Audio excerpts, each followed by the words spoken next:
Hey, this is David Miller with the Miller Group of Keller Williams Realty, and I'm here to help you get real estate smart.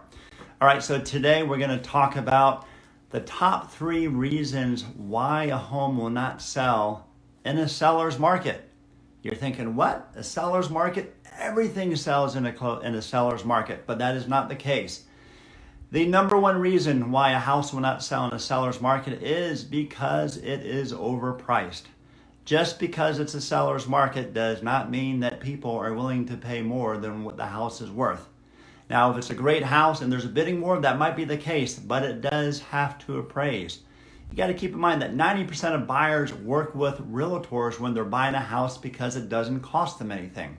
So when their buyer finds a house they want to put an offer on, the first thing they're going to do is do a market analysis. And they're going to tell their buyer if the house is priced right, if it's below market, or if it's overpriced.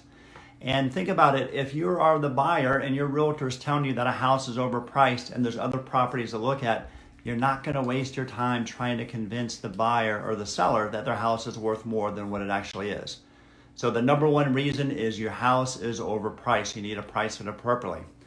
Number 2, the house may not be in good condition. Okay, what I mean by that? I mean, how does it look online with the pictures? Because remember, most people look online before they even talk to a realtor to look at a house. And more importantly, how does it look when they come through the property? All right? You still have to do the appropriate things to get it in top condition if you want to sell for top dollar. There are some people that think, well, it's a seller's market, I don't need to do anything. Well, if you're not going to do anything to your house, you shouldn't expect to get top dollar for your house. You need to price it appropriately. Price it as if you're not going to do anything to the property. So it's very important to have your house priced right and in good condition. Number 3 is how your house is marketed. This is the responsibilities of the realtor. If you're working with the right realtor, they're going to expose your house to 100% of the buyers in the marketplace, which is going to drive that demand through your front door and allow it to get sold.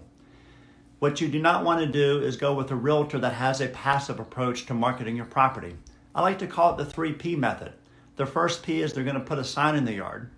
The second P is they're going to put it on the multiple listing service. And the third P is they're going to pray somebody else sells it for you. Now in today's market, you can probably get it sold in a seller's market. However, if you want to get it sold for top dollar, that's not the best way to do that.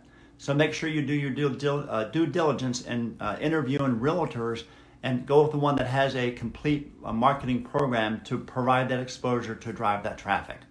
So those are the top 3 reasons. I hope that you are now real estate smarter. If we can be of any help at any time, please let us know. Have a great day.